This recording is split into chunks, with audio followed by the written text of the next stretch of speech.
Tertúlia. Boa tarde a todos. Hoje é dia 20 de junho de 2014, é uma sexta-feira. O nosso verbete é de número 3059, ele tem 6 páginas, 46 logias e 17 máximos. O tema de hoje é maximização do micro-universo consciencial, a especialidade e a evoluciologia, e a nossa verbetógrafa é a Neide Lisboa. A Neide, ela é professora do ensino fundamental, ela é graduada em pedagogia, mora e trabalha em Brasília, é voluntária da Conscienciologia desde 2005, é docente da Conscienciologia desde 2012 e é autora do livro Metáforas Acordadas, que ela lançou em 2008. A gente vai depois perguntar para ela como é que é esse livro. E ela é tenepsista desde março de 2014. Definologia. A maximização do micro-universo consciencial é o ato ou efeito de a consciência homem ou mulher elevar ao máximo a qualificação da intraconsciencialidade, adotando posturas e técnicas amplificadoras do autoconhecimento e da autoevolução. Na pensenologia, o holopensene pessoal de expansão da consciência através da projetabilidade lúcida. A docência conscienciológica fixadora do holopensene da autopesquisa. Os cosmopensenes, a cosmopensenidade. A maximização do micro-universo consciencial. A expansão dos trafores no efeito halo da autopesquisa. O aumento gradativo da autopercepção através da apresentação de autopesquisas em seminários e oficinas. A condição de liderança cosmoética desassediadora, indicando o parâmetro qualificador da interassistencialidade. A escrita do verbete, potencializando as megametas evolutivas e expandindo o micro-universo consciencial. Aqui na fatologia, gente, tem muita coisa interessante, vale a pena olhar isso com cuidado. São ideias aí que ela está trazendo bem diferentes. Para a fatologia, a autopercepção ampliada através do trabalho com as energias, a autovisão cosmovisiológica nas experiências parapsíquicas, a participação na maratona do estado vibracional, as megametas do alcance da projetabilidade lúcida e da mega-euforização.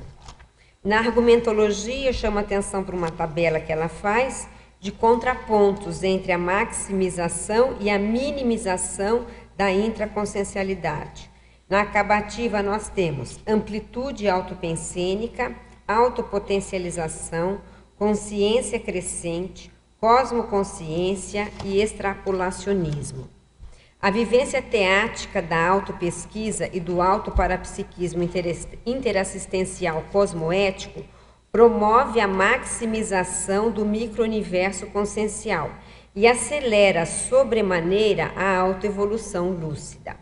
Você utiliza alguma técnica promotora da ampliação do autoconhecimento? Com quais resultados? Na bibliografia, a gente tem 10 termos.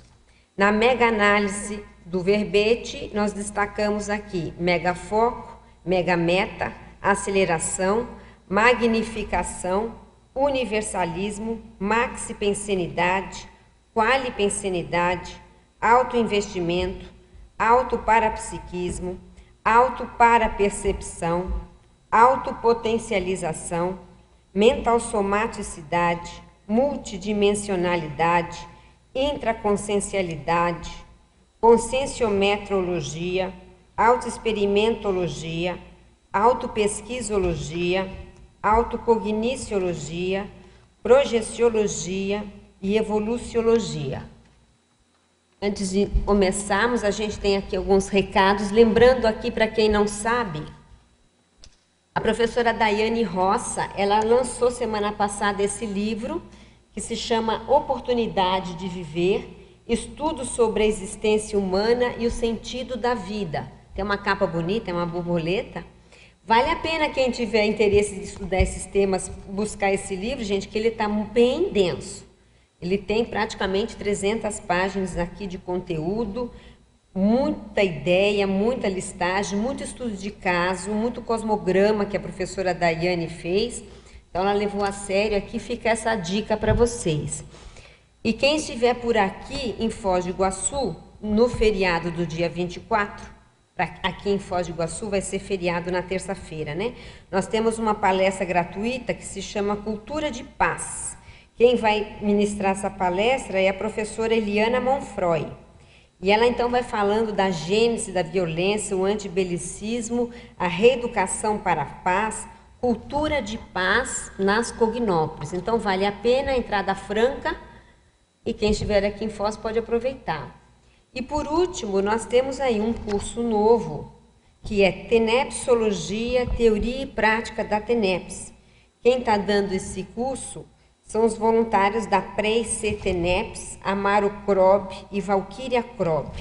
É um curso que vai acontecer de 20 a 22 de junho, então é hoje que começa, da sexta-feira, né? Então hoje, quem tiver interesse, começa à noite, das 19 às 22 horas, depois é sábado e domingo à tarde, tá? São 3 aulas. A primeira aula é são as bases da TENEPS, depois consolidação da TENEPS e, por fim, TENEPS avançada. Muito bom. Terminando aqui, então, as nossas informações, a gente vai perguntar para a Neide por que você escolheu esse tema, Neide, que é um tema hard, né? Um tema interessante, mas é um tema hard para a gente estudar e de extrema importância. Como é que você teve essa ideia de estudar a maximização do micro-universo consciencial? Bom, muita coisa estou entendendo agora, né, nesses últimos dias, ainda tem muita coisa para entender sobre esse tema. Mas esse tema, ele surgiu no contexto do ECP2 em Brasília, em 2010. Na sexta-feira, o curso sempre começa numa sexta-feira, é um curso de imersão. Ele sempre inicia numa sexta-feira e foi numa dinâmica da energização, em que teve uma experiência parapsíquica. Você teve? Teve uma experiência parapsíquica com fenômeno de clarividência. E esse fenômeno era a visão da escola onde eu trabalho. Era o primeiro ano trabalhando nessa escola. E era em efeito zoom, né, do micro para o macro. E foi nesse contexto. E aí a ideia, a maximização do micro-universo junto com essa imagem. Então essa imagem, só me explica melhor. Como é que você viu? Você viu uma imagem do micro para o macro? Como é que foi? Isso, a imagem da escola, em efeito zoom. Do micro, pequena, do micro para o macro. É como se você estivesse subindo assim? Subindo, isso. Sabe que tem um vídeo que às vezes a gente usa em projetabilidade, que começa numa praça, ali em Veneza, e aí a câmera ela vai subindo, subindo, subindo, aí de repente o planeta vai ficando pequenininho, de repente a câmera já está na galáxia, como se tivesse, né? E você começa a ver todos os planetas. É mais ou menos por aí, né? Já vi. Tem um efeito mesmo assim de visão do micro, né, pro macro. Para sair do mundinho. Isso. Só que no momento eu não entendi assim. Agora que muita coisa eu estou começando a entender dessa vivência. E depois aí eu vou me reportar lá para o verbete de quarta-feira, que é sobre diário, porque a importância da questão do registro, né? Porque eu fui me reportar lá para os registros do ECP2, o que eu estava pensando, né? Na época, e tentar compreender essa ideia com a imagem. E a questão era muito... Eu fui com a demanda de o que eu posso mudar em mim para ser mais assistencial. Era essa demanda, já era algo que eu estava refletindo desde o ECP1, que eu tinha feito o ECP1 anterior, que é um outro curso de imersão, que é um curso mais voltado para a questão da autopesquisa. E outras reflexões relacionadas, por exemplo, a mini-pensenes, né? A ideias fixas, a apego às próprias dificuldades, aos trafares que às vezes minimizam o micro-universo consciencial. Então, foi a partir daí, né, dessas ideias todas que eu fui compreendendo também a importância dessa imagem. Foi um mega esclarecimento. Por quê? Porque como ficar presa a esse padrão de pensene, esses mini pensenes, com tanta oportunidade de assistência que tem, que era o contexto em que eu estava inserida em 2010 nessa escola. A gente podia criar um neologismo, né? Nós temos a projeção vexaminosa, não temos? Sim. Nesse caso é a clarividência vexaminosa. É, clarividência vexaminosa. Não é isso? Foi. E eu cheguei a essa conclusão há esses dias, né? Saiu. A questão é a ideia. Outra coisa é o verbete. Até então eu nem imaginava escrever verbete algum. Nem me imaginava escrevendo nenhum verbete. Que é o mini pensene. Era o mini pensene que predominante na época, né? Que eu nem imaginava eu escrevendo o presente. Era muita questão, ainda presa à questão egóica. Mini pensene tem relação com o processo do egoísmo, do egoísmo, de né? pensar mundinho pequeno, na né? sua dificuldade ali e não pensar numa assistência maior que você pode estar fazendo. Isso aí que você está falando é sério, né? É bem muito sério. Porque a pessoa se fixa no trafar, isso, de repente o monopoliza, é a coisa mais séria da vida pessoa. dela. E ela não vê o resultado lá na frente do que ela poderia fazer, né? Isso é sério. Tudo bem? Então vamos uma primeira pergunta aqui, Neide. Fatologia, página 11, primeira linha. Como ocorre a expansão dos trafores no efeito halo da autopesquisa? Bem, quando você se propõe a assumir a responsabilidade, né, dos trafores, o autorreconhecimento dos trafores, automaticamente você vai estar se disponibilizando, a partir desse autorreconhecimento, a ajudar no que for necessário às outras pessoas. São habilidades que você coloca à disposição. E aí, isso tem um efeito muito positivo num grupo, por exemplo, que você está inserido. A partir do momento que você coloca esses trafores à disposição. Agora, você chama atenção aqui do efeito halo da autopesquisa, que, na verdade, sem essa conscienciometria, que acho que é o que está por trás dessa sua ideia, não tem identificação clara de trafora. Acho que é isso que também quis falar, né? Que você precisa fazer essa autopesquisa para os seus trafores aparecerem. Isso, precisa esse movimento mesmo de autopesquisa, de se estar observando, né, nos contextos que você está inserido com. Isso me lembra mais uma divulgação aqui, Neide. Segunda Jornada Internacional de Conscienciometrologia, de 4 a 6 de julho. Essa jornada tem a ver com o que a Neide está falando, porque toda a jornada é baseada em metria. Então tem biografometria, reciclometria, energometria, despertometria, ou seja, que essa autopesquisa que a Neide está dizendo, para expandir trafor. Então, quem tiver interesse, gente, tem 38 pesquisadores aqui apresentando na jornada. Vai ser do dia 4 a 6 de julho de 2014 no discernimento. E tem sentido com esse verbete que a Neide está trazendo aqui. Agora, Neide, fatologia, página 12, quarta linha. Quais são alguns dos fatores desencadeantes responsáveis pela retomada da conscientização quanto ao fluxo evolutivo? Fatores desencadeantes que ajudam na retomada da conscientização do fluxo evolutivo.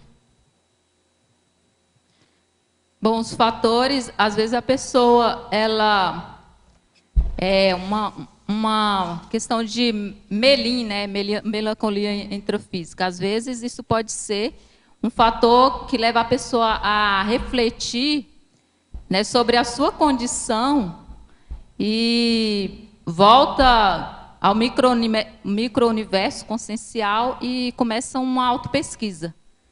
isso pode ser um fator que leve a ela a retornar ao fluxo evolutivo, né? Às vezes, companhias também, né? Companhias, encontro com pessoas do mesmo grupo evolutivo, isso pode ser um aporte, um rapport que ela pode fazer também. Algum livro, um livro pode servir de um rapport para que ela chegue nessa reflexão maior, né? São sincronicidades, né? Às vezes ela, nesse interesse pela autopesquisa, ela se vê, né, ali no meio das sincronicidades e pode levar ela a retornar a esse fluxo evolutivo. Você sabe que isso me fez lembrar, eu estava conversando com um colega nosso que participou de um ECP2 há pouco tempo. E ele falou que o campo do ECP2, que é os modos do que você estava falando, ele sentiu um campo tão homeostático, que ele sentiu vergonha dele, do que ele era, perante aquele campo, sabe? Então também foi isso que acho que otimizou também uma série de reciclagens que ele está fazendo, porque ele viu... É a reurbanização, né? O Holopensene da reurbanização. Então, e ele viu um padrão que era tão longe do dele, que ele entrou em crise. E é o que você está falando, é uma espécie de uma melim, né? Nossa, mas existe um padrão tão bom. O que eu poderia estar fazendo? Né? Estou aqui, às vezes, com as dificuldades, assim, presa a umas dificuldades, o que eu poderia estar fazendo para ajudar, né? Contribuir com esse padrão, né? Com as minhas energias, expandir as minhas energias, os meus trafores, para contribuir com essa potencialização, né, da assistência. Sim, sair da condição de assistido para ser assistente. Né? É quando a gente pega essa responsabilidade para a gente de assumir os trafores, às vezes a pessoa tem medo, que mesmo esses dias eu ouvi falar sobre a questão da autopesquisa, né? O que a pessoa tem medo da autopesquisa? Às vezes não é dos trafares que ela tem medo. Às vezes o trafar é a pessoa que já conhece muito bem. Às vezes é o trafo, é a responsabilidade que ela pode assumir a partir daí, né? De colocar aqueles trafores mesmo à disposição. Então, assumir a responsabilidade. Ônus e bônus, né? Isso é bem interessante, né? Esse posicionamento, porque você muda de lugar, né? Ao invés de você estar só com as companhias de assediadores, né, que só fica puxando para baixo junto com, né, a gente só fica, e aí você passa a conectar com os amparadores, né? Então é bem interessante, porque daí quando você faz isso, assiste aqueles assediadores, né, as companhias. Muito bem. Parafatologia, página 12, terceira linha. Poderia explicar a experiência de clarividência em efeito zoom do local do trabalho, maximizando o valor da oportunidade interassistencial da profissão? Que acho que é o que você falou mais ou menos. Eu até já comentei um pouco, mas assim, às vezes você está no local e não tem essa lucidez em relação às oportunidades. Não dá valor, aí eu né? volto lá para aproveitar e falar da megapensionologia, porque essa megapensionologia ela nasceu em outro ECP2. Em 2000, de CP2 e CP2. De CP2 a Neide vai. Maximização era... A ideia surgiu crescente, porque na dinâmica da energização, que foi na sexta-feira também, sincronicamente, eu estava com os pensamentos, mas aquela escola, sabe? Vou mudar de escola e tal, e o negócio não anda. E aí foi outro crise. Foi outra esclarecimento. Vexaminoso. Vexaminoso. Porque o Pensene foi mudando o padrão. Foi fazendo crescendo do Pensene. Aí foi mostrando, olha, mas já aconteceu isso. E já aconteceu isso. E de 2010 para 2013, tanto que já tem parceria com o Bombeiro Mirim, com o Bombeiro, né, com o Bombeiro Mirim, que as crianças vão lá, né, para ser... para ter uma orientação, né, diferente, fora da escola, né? Tem escola integral, tem escola aberta que funciona até no domingo. Então, a escola, num contexto social que precisa realmente, e que tem esses trabalhos todos. E às vezes vocês ficam ali na questão do ambiente e não percebe toda. Quem está de fora vê. Quem está ali dentro, às vezes, não vê o crescimento que tem. Né? Altas habilidades, né? que é a potencialização dos trafores dos alunos, e não mais dos trafares. Isso é interessante. Altas habilidades, mudou um pouco o padrão, é a cultura trafarista, né? Da escola, como está num contexto difícil, a tendência ali é continuar trafarizando. Né? A mudança, todas as pessoas ali envolvidas, elas começaram a fazer, né? Utilizar suas habilidades para... Mas a iniciativa de quem foi, como que foi esse processo? Bom, eu assumindo a coordenação pedagógica, tinha um grupo também. Né? Então, a primeira coisa que eu pensava, já tinha um objetivo claro, colocar a biblioteca para funcionar. Biblioteca, brinquedoteca, e depois chegou o pessoal das altas habilidades. Sabe aquele filme O Campo dos Sonhos? Você começa. Devagarinho. Você começa devagar e as coisas acontecem. É do jeito que dá para fazer no momento. Mas aí vai aparecendo outras pessoas. Chegaram os professores das altas habilidades. E aí muda o padrão, porque aí você procura aquele aluno não que tem dificuldade, que precisa, mas aquele aluno com as altas habilidades. Ele tem dificuldade, mas ele tem as habilidades também.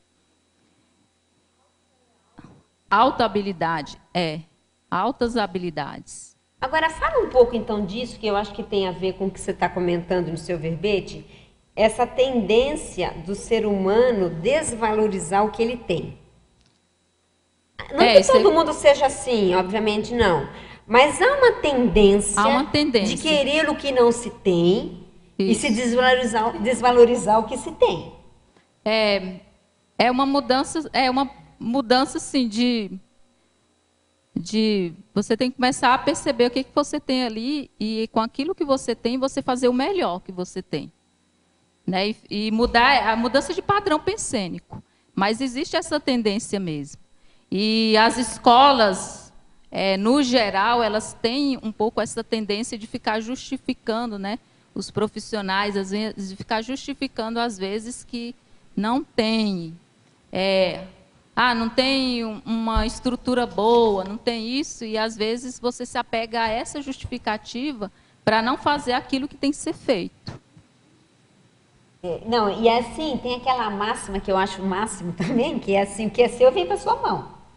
Não é assim, o que é seu vem para sua mão. Então, se a gente está ali inserido em algum contexto, é aquilo lá, não tem outro. Você pode até mudar com o tempo, né? Isso me faz lembrar uma história de uma amiga que estava contando ontem também, que ela foi num outro país e ela pegou um ônibus. E ela entrou no ônibus, não vou falar o país aqui, mas aí estava todo mundo de cara emburrada. Aquela cara fechada dentro do ônibus, cansado, voltando do trabalho, etc. E aí o ônibus quebrou. Aí piorou, né? Sai todo mundo do ônibus, emburra mais a cara. Passou 10 minutos, consertaram o ônibus. Aí todo mundo sorrindo, volta para o ônibus. Aí ela falou, tá vendo? Perder um pouco que tinha, agora quando recupera fica feliz. Aí começa a dar valor, né? É uma metáfora, mas é mais ou menos isso aí.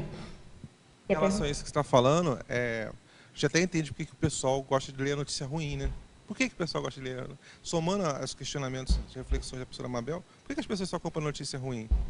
Por que as pessoas... Só compram notícia ruim. A notícia ruim vende o escândalo, a catástrofe. Porque isso promove um efeito, talvez, de reflexão sobre ela, ou o contrário. Né, por que a pessoa gosta da notícia ruim? Olha, tem um verbete ótimo para explicar isso, que é a abstinência, síndrome de abstinência da baratrosfera. A pessoa gosta, né, do sofrimento. Mas... Se ela fica muito sem a doença, sem a notícia ruim, ela fica doente. Ela quer quando as pessoas elas vão listar os trafores e trafares, qual é a lista maior? Sempre é trafar. Geralmente são os trafares, né? Vamos pegar o microfone, isso. Pensene, né, do planeta, que ainda é um hospitalão do que é uma escola, né? Então predomina esse padrão. Então quem está lúcido, né, tem que ajudar a melhorar isso aí, e não puxar mais para baixo, né? Esses dias a Kátia estava defendendo o verbete, que é vício, impacto, pensanidade, né? Porque pensar errado é fácil. O duro é manter o pensamento bom dentro da nossa situação, né? Tudo bem? Vício em sofrimento, é isso? Vício em sofrimento. Muito bom. Pensenologia, página 11, final da 5ª linha. O que caracteriza os qualipensenes? Os qualipensenes têm a ver com a questão da qualificação mesmo, né? Da pensenidade. Né? Como que você qualifica esses pensenes, né? Do pensene mais patológico para o pensene mais homeostático. E como, Neide? Conta. Como? Fazendo mesmo o movimento de autopesquisa, de mergulhar mesmo na reciclagem intraconsciencial. Mudando, né? Fazendo a pensionograma, que é a técnica de você... O parapsiquismo ajuda para você perceber o padrão energético que está, os rapport que você está fazendo, né, conexão extrafísica e o clima que fica em seu redor, né? Então acho que de mini pensene para cosmopensene, né? Às vezes o parapsiquismo ele vai ajudar nisso. No meu caso ajudou, né? Claro que você começou por um efeito parapsíquico, que foi a clarividência, né? Foi sim, porque não é comum essa experiência, né, de clarividência. Nem sou muito assim. Meu parapsiquismo ele está mais relacionado à questão de acesso de ideias do que clarividência mesmo.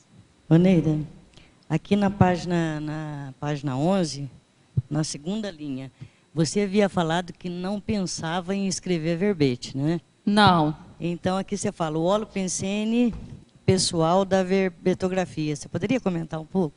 Holopensene pessoal da verbetografia, na 1ª página, em pensenologia. No final da 2ª linha. Holopensene pessoal da verbetografia. Isso.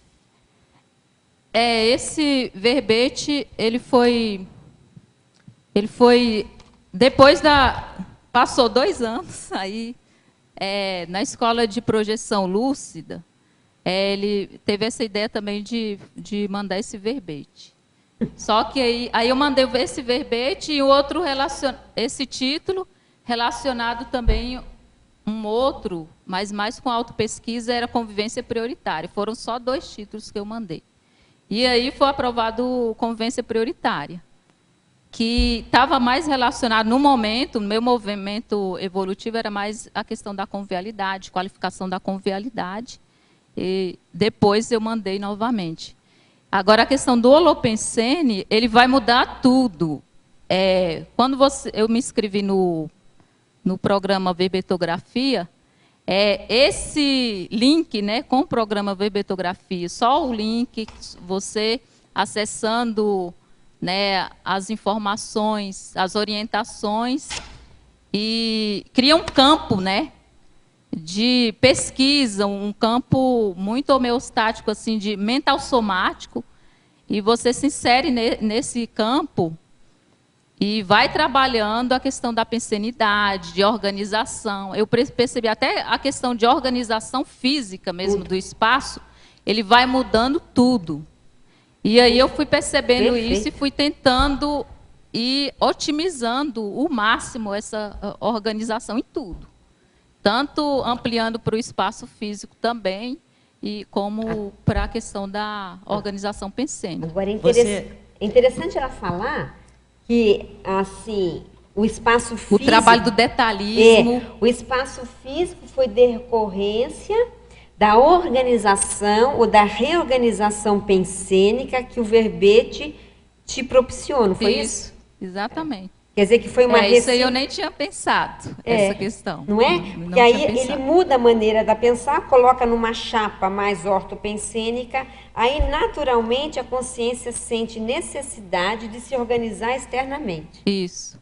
Aí você aqui também, na página 12, na penúltima linha, no começo da penúltima, no meio, a escrita do verbete potencializando as megametas evolutivas e expandindo o micro-universo consciencial.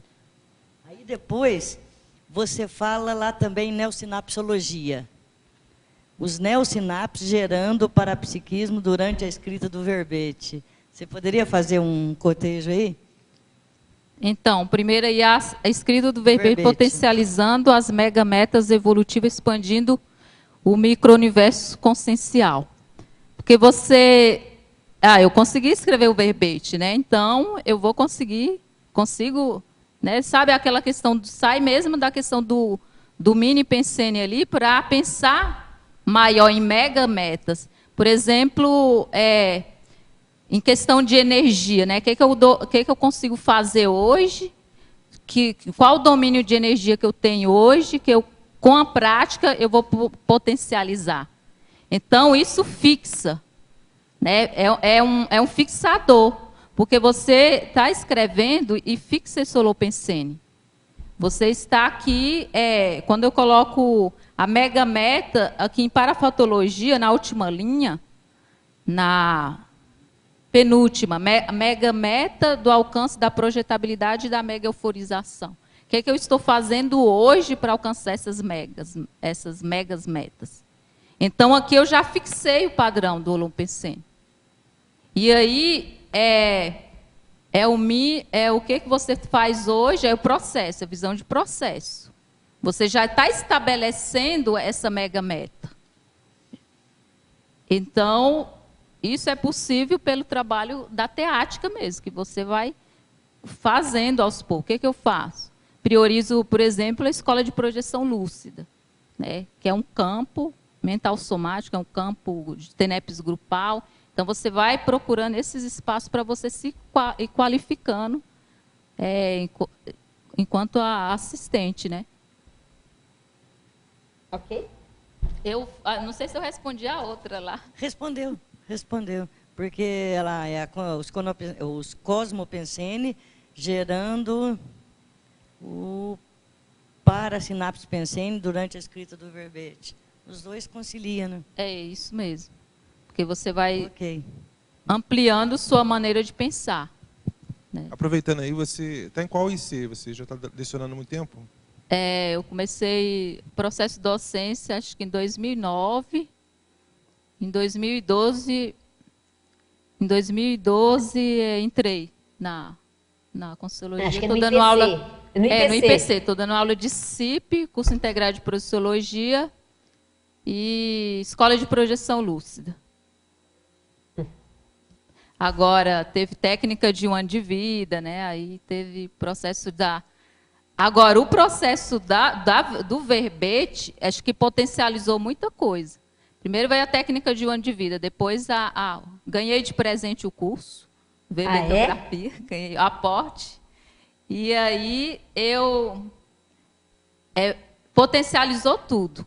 Agora, essa questão do verbete. Agora, o que acontece? Organizou tudo, muita coisa. Ela é da escrita, né, gente? Lembre-se que ela já tem livro publicado. E ela entrou na forma dela, provavelmente, de novo. Na hora que ela fala, vou escrever verbete, essa é a minha hipótese. Muda, isso é o processo, de poesia para a escrita do verbete. Aí você entrou na sua forma. Isso. Que é a forma da escrita. Provavelmente você tenha isso. Isso. E o curso livre que você coloca aqui é meta ainda ou você já está bem encaminhado? Curso livre tem os tópicos lá para escrever. Já tem a estrutura, mas ainda não comecei de fato a escrita. Fatologia, página 11, última linha. Poderia discorrer, se possível, com exemplos sobre as posturas anticosmoéticas atrasando a programação existencial individual e grupal. Página 11, última linha.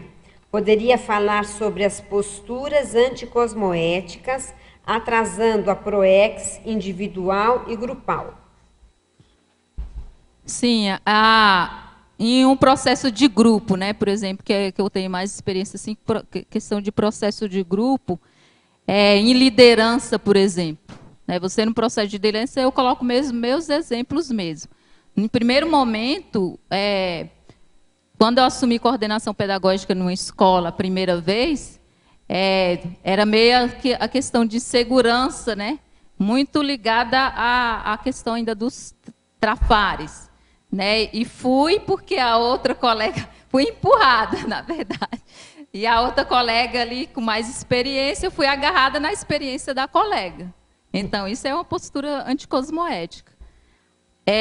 E aí eu percebi muita coisa, assim, você preocupado com a questão da autoimagem, né? E erra muito, né? Nesse processo da liderança. E aí você vai percebendo crescendo, né? De uma coordenação pedagógica para outra, e a lucidez, vai ganhando lucidez nesse processo. Agora, isso vai atrasar todo um grupo, por quê? Porque você está ali como líder, e o objetivo, que é o prioritário, às vezes ele não está sendo alcançado por causa dessas suas posturas, né? Você ali agarrado nos trafores acaba ampliando isso para o grupo também. E aí o grupo, às vezes, não anda e tal, e às vezes é você que está ali, às vezes você sem lucidez, trazendo aquele problema todo para o grupo. Né? Então, por isso que eu falo aí da questão de ir qualificando a intencionalidade a partir, é um parâmetro, né? Você vai qualificando a intencionalidade a partir de assumir essa liderança. É um processo. Né? Às vezes, a pessoa tem que assumir e ela tem que ir se qualificando nessa medida. Às vezes, a pessoa tem medo de assumir liderança, mas ela às vezes tem que assumir e vai errar. Todo mundo vai errar, não pode ter medo da questão do erro, né? Que vai na sombra da outra, está sendo anticosmoética? Eu não entendi direito. Não, às vezes ela tem os seus trafores, entendeu? Ela não reconhece os trafores, ela tá indo pelo que o outro... pelo outro, assim, não assumindo sua própria potencialidade. Mas às vezes entendeu? é um empurrãozinho, né? Às vezes ela precisa de um empurrãozinho. Isso. Às vezes acontece isso. Isso. A pessoa vai, o namorado está fazendo algum curso, ela vai junto e acaba aproveitando, né? Então, acho que não dá para... Confiado Não, mas às vezes você está confiado na... Não é o ideal, né? Não é o ideal. Não é o ideal, eu estou falando aí da minha experiência, às vezes na primeira... o amparador usa essa, né? Que às vezes a pessoa... Isso não é o ideal. Não é. Sim, mas então, acontece. Às vezes os amparadores utilizam esse tipo de situação também porque a pessoa não está aberta para receber insight dos amparadores, não se consegue comunicar com ela. Então, até uma mini tertúlia foi comentado que os amparadores até utilizam sonhos ou onirismo para tentar acessar a pessoa, porque a pessoa está obnubilada normalmente, então, entende? Tá certo. Vamos escutar aqui a voz dos jovens. Vamos lá. Página 12, tecnologia, terceira linha de cima para baixo. A técnica poderia explicar o que é a técnica da inversão existencial? Sim, a técnica da inversão existencial é uma técnica que o jovem, né? Ele desde cedo ele vai antecipar algumas, ele vai fazer antecipação de algo, por exemplo, a questão da profissão. Ele vai antecipar tudo que ele pode antecipar para ele ter um tempo mais livre para fazer assistência. Então, tudo que ele puder antecipar, ele vai terminar os estudos assim mais cedo. O que mais? A Mari ele vai quer falar? Ele vai antecipar o que vale a pena, que é o que você está fazendo. Quantos anos você tem? 10 anos. Então, ele tem 10 anos e está fazendo pergunta aqui na tertúlia. Já está perguntando, você já está antecipando. Está de parabéns, viu? Olha, você já sabe que E você é do meu grupo, viu? Ele é seu grupo, já que você é professora. Por exemplo, já teve aqui verbetógrafa com 13 anos, não é isso? Acho que a mais nova foram 13 anos. Então, estão antecipando. A assistência está começando mais cedo. Eu cheguei, ele estava ali fora, né? Eu leio no verbete já. Então. Já estava antecipando. Antes de começar a tertúlia, ele já estava lendo. Quer dizer que a pessoa mais esperta, evolutivamente falando, é uma pessoa mais esperta, no sentido de tirar proveito da vida. Aqui, ó, oportunidade de viver, ó. O inversor sabe mais. Em tese, né, tira mais proveito da vida do que o reciclante. E ele também sabe as prioridades mais evolutivas, Exato. Né? Ele já bate o olho e fala, não, é isso que eu quero. Ele já nasce, às vezes, sabendo, é isso que eu quero, não quero... E o que ele não quer também, né, as evitações, né? O negócio de perder tempo, não quero perder tempo com isso, com isso. Ele tem um discernimento bem afiado. Então, a técnica da Invex ajuda esse processo de planejar a vida dele antecipadamente, priorizando a assistência. Quanto mais assistência ele fizer, porque ele sabe que a assistência vai melhorar a ficha dele. Ele vai ter um saldo enorme, mas não é um saldo na conta corrente só, não. É um saldo na assistência, na ficha grupocármica e policármica, chamada FEP. Bom, se for assim, que já sabe antes, né, o que ele quer, né? Que ele que quis ir para Foz do Iguaçu. Olha lá. Ele que quis. Não, eu quero ir para lá, sim. Eu quero ir para lá. Eu quero conhecer o CAEC. Eu quero... Como que era aquele círculo que você queria conhecer? Que ficava ali no meio da grama. No megálito ali? Em volta dos laboratórios. Ele queria conhecer, mas tem um nome, eu esqueci. Caminho da lógica. Ele queria conhecer, então não, eu quero ir lá para o CAEC. Agora, você já faz parte de alguma IC, da Evolucim? Faz dinâmica das crianças? Evolucim e a Sinvex. Então tá indo com tudo. Ô, Nicolas, aproveita que você está jovem, porque você está com um curso emissivo recente. Cadê o verbete agora? Você está com 10 anos. Vamos perguntar ele pelo verbete. Nós não vamos pedir livro, porque também é um pouco forte, mas o verbete... Esse lixo que tem no mundo intrafísico, você tem que neutralizar. Você tem que saber administrar. Muito bem. O livro só no final do ano, fala. É um livro de um monte de texto. Reciclagem e várias coisas. Você já está escrevendo? Gente, melhor a gente começar a correr. E um gibi. Olha aí. Comecem a correr. Muito bem, Nós estamos Vamos atrasados. em frente, então, com isso aí. Agora, tá vendo? Com a GESCOM. É o seu grupo mesmo. É meu grupo, Com certeza. Bem assim, eu comecei cedo também. Cláudio, espavila. Não esquece de nós, viu? A gente é colega seu. Patologia, página 12, quinta linha, de baixo para cima.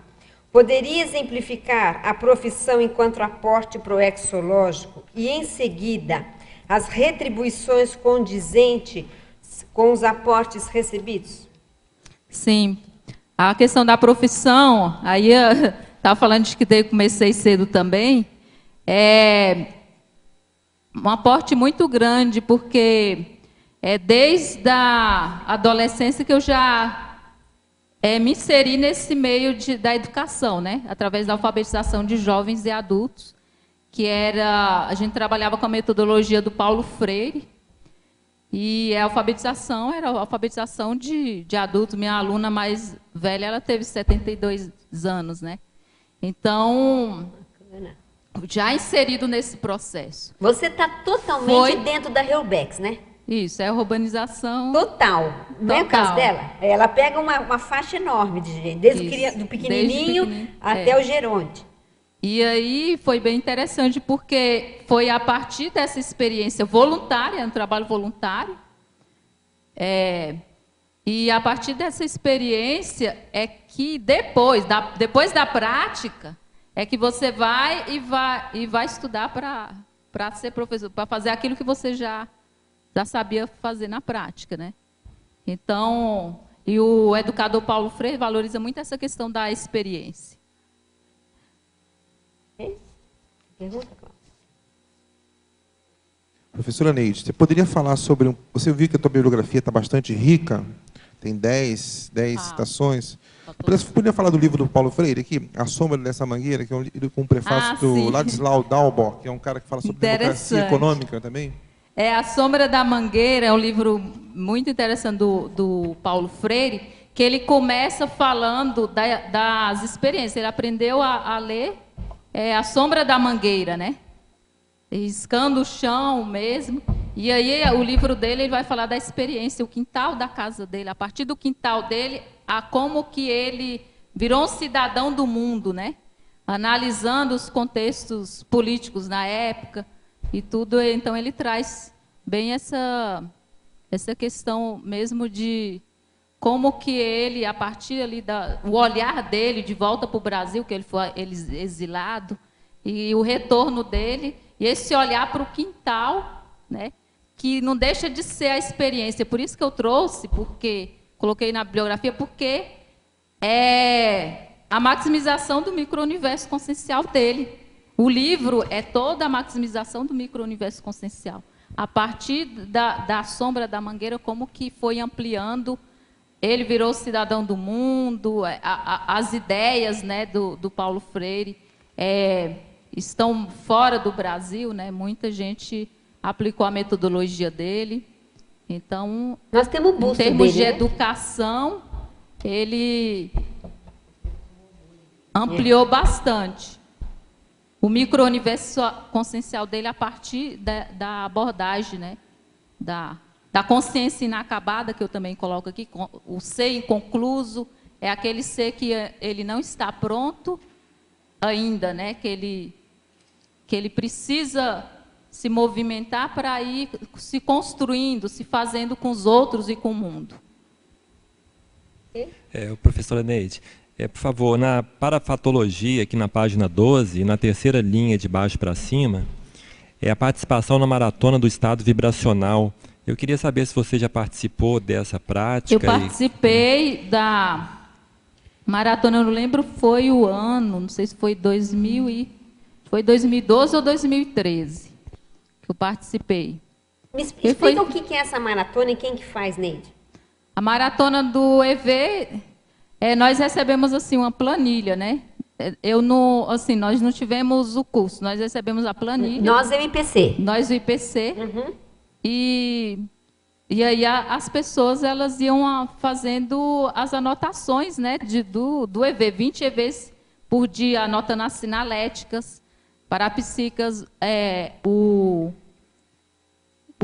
EV, né, a qualificação do EV, anotando a hora que fazia. Então, a pessoa vai escolher os horários adequados para ela ir trabalhando a questão de 20 EVs, a meta é 20 EVs por dia. Durante um tempo. Durante um tempo. E todo mundo fazendo junto. Todo mundo fazendo naquele junto. Período. Isso, naquele período. Isso vai formar um holopensene, né? Você já fez? Não, mas tem lá, né? Em Belo Horizonte. Você conhece? Você já tinha ouvido falar? Eu nunca ouvi falar, mas deve ser bem interessante, né? Tem até uma planilha, como tem ela está falando. Tem umas planilhas. Aí, de repente, você pode ver com alguém aí do IPC, que deve ter essas planilhas à disposição para repassar, né? Na escola do parapsiquismo, eu estou fazendo a escola, a gente começou a escola o ano passado, e junto com a escola a gente faz essa maratona do EV, junto com outras maratonas do mês. Daí a maratona do EV, cada um faz o seu EV diário. Ela tem um papelzinho lá anotando, tá vendo? Aqui tem que fazer o EV, não importa onde, às vezes até na fila do banco, não importa onde você Lição de casa, né? Tarefa de casa. Você faz o EV, você anota. Chegou no final do dia, tem que estar os 20, senão senão não dorme, continua fazendo o EV até dormir. E junto com isso a gente faz maratona ainda, de clarividência, outras maratonas. É muito importante. A escola do parapsiquismo ajuda muito quem quer trabalhar o parapsiquismo. Né? Vamos levar a escola de parapsiquismo para Brasília também. Estamos precisando. Patologia, página 12, quarta linha, de baixo para cima. Poderia falar a respeito da condição de liderança cosmoética, desassediadora, indicando o parâmetro qualificador da interassistencialidade? Isso eu já até comentei um pouco, que é essa condição de você ir fazendo a conscienciometria a partir de assumir uma liderança, você ir fazendo essa qualificação.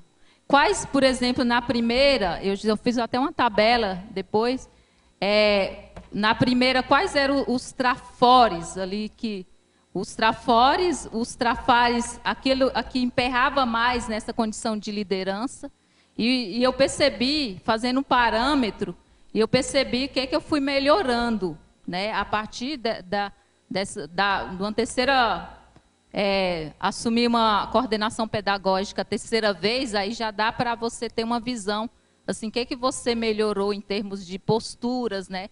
De relação com as outras pessoas também, a convivialidade, se melhorou, como é que foi e a partir de que mudanças que você fez para que você chegasse àquele objetivo. Agora, isso é a pré-intermissiologia na prática, que já que muitos vão ser líderes, não é? Isso. Tem que começar por aqui. É liderança, e assumindo as lideranças aí, porque a partir de assumir a liderança, você vai fazendo a consciometria mesmo, na prática. Vai se conhecendo, vai né? se conhecendo, e as outras pessoas também ajudam nesse processo, né, de autoesclarecimento para você mesmo.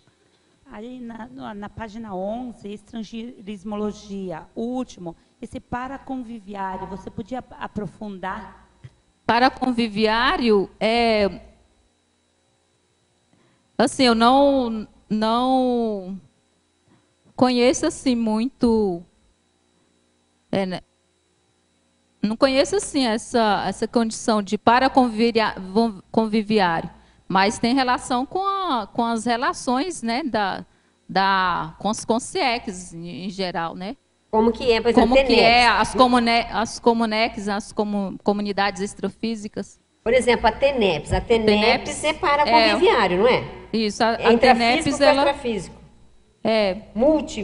Eu nem tinha pensado na TENEPS assim quando eu escrevi, mas interconviviário. Na prática, a TENEPS ela é isso. Ela ajuda nesse acesso ao paraconviviário, que seria das comunidades extrafísicas, né? Parafatologia, página 12, final da primeira linha. Poderia aprofundar a autopercepção ampliada através do trabalho com as energias? Na medida que você vai trabalhando as energias, ampliando o seu parapsiquismo, isso vai ficando evidente para você mesmo, os seus potenciais, né? A sua potencialização também. Na valorização, por exemplo, dos trafores. E o que você, por exemplo, no estado vibracional, né? Qual a potencialização máxima? Você consegue observar nos cursos, né? Qual o padrão máximo assim do efeito das suas energias, da amplitude, né? Do EV, do estado vibracional. Então, isso vai caminhando ali, você vai fazendo essa qualificação e chega numa auto-mega-euforização, né? Numa condição dessa, a partir dessas observações, dessa qualificação que você vai fazer. Agora, a Neide trouxe um verbete que é anti-restringimento intrafísico. O seu verbete é um anti-restringimento intrafísico.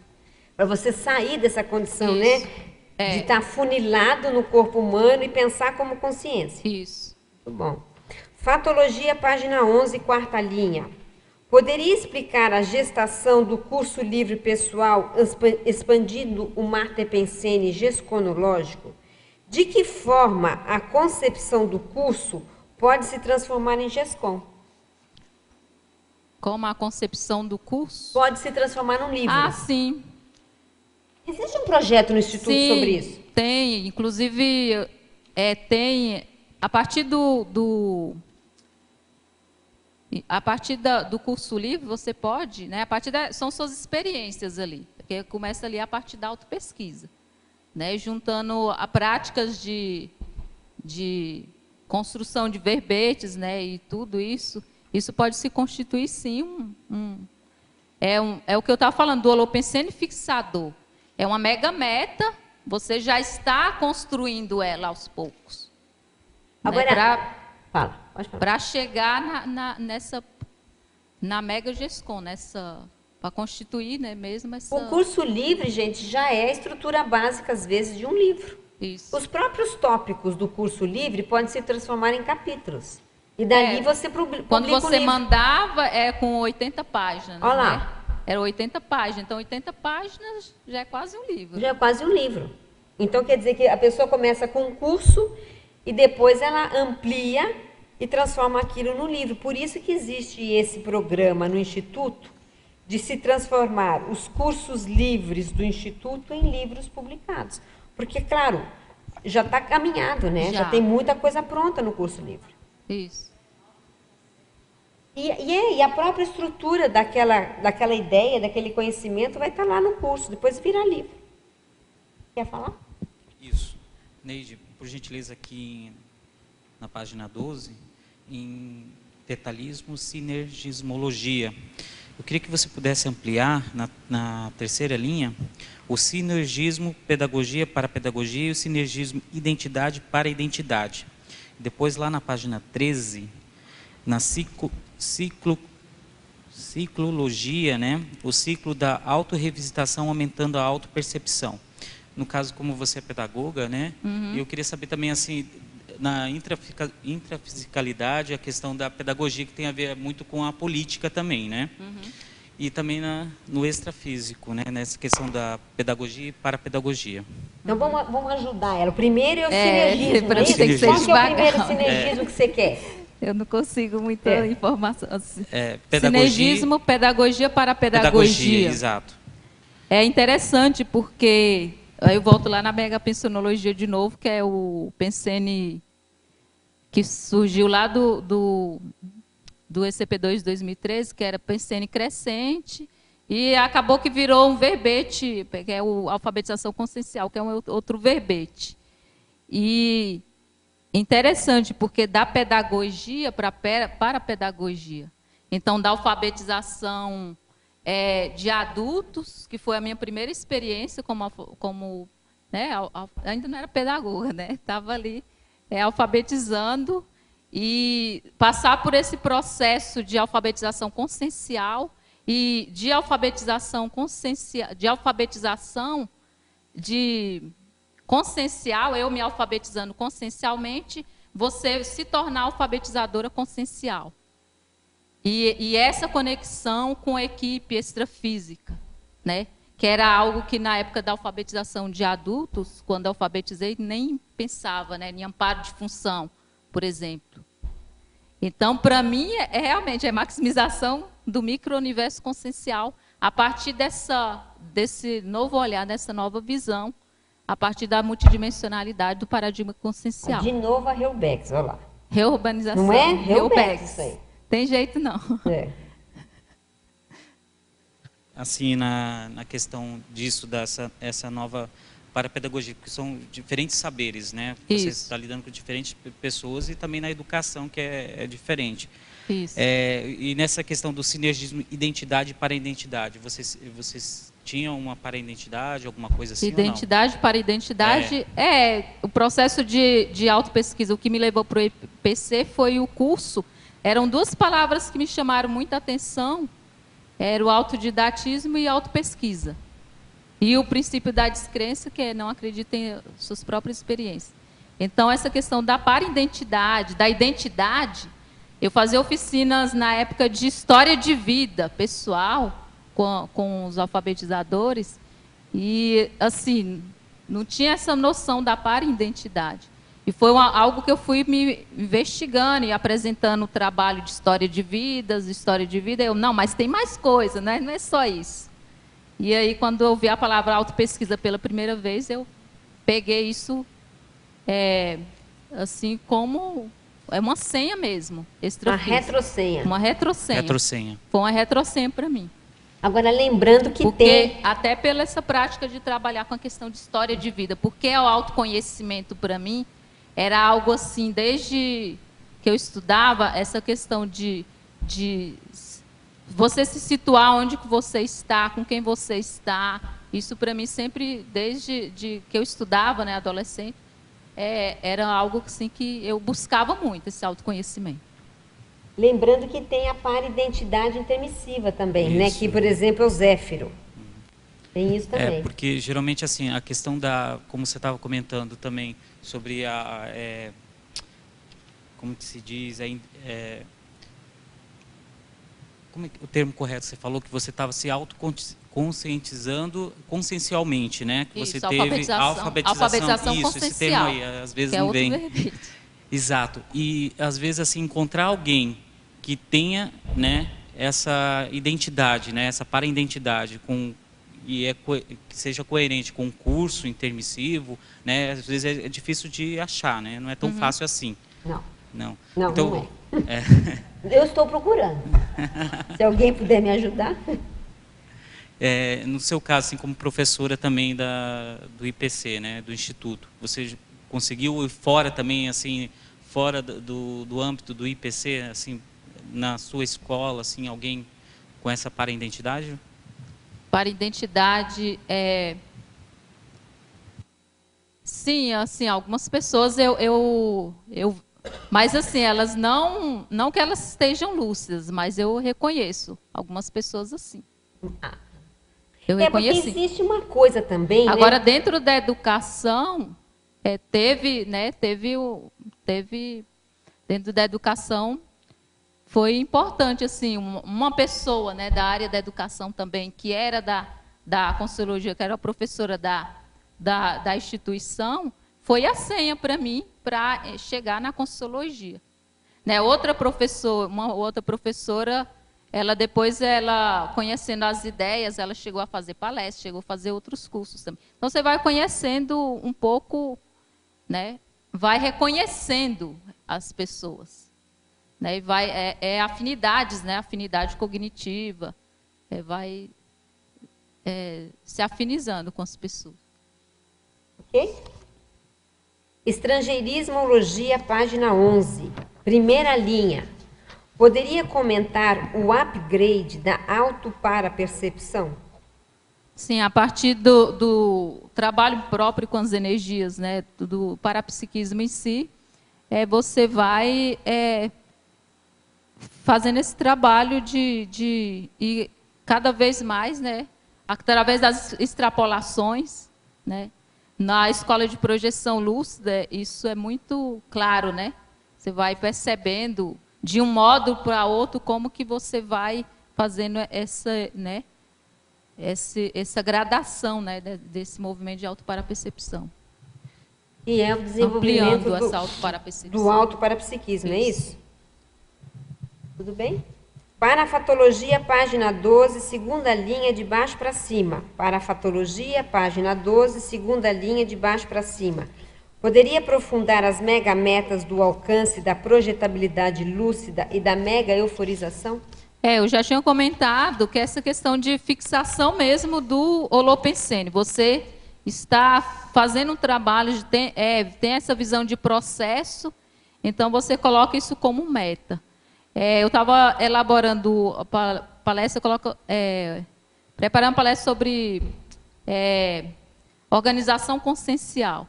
Então, você vê, são várias áreas que você pode ir colocando dentro da questão da organização consciencial, por exemplo, a questão de bioenergias, assistencialidade, né? O que é que você consegue fazer hoje, e você vai colocando isso como potencialização. Qual a potencialização máxima que eu posso fazer a partir do que eu já sei, do que eu já posso fazer?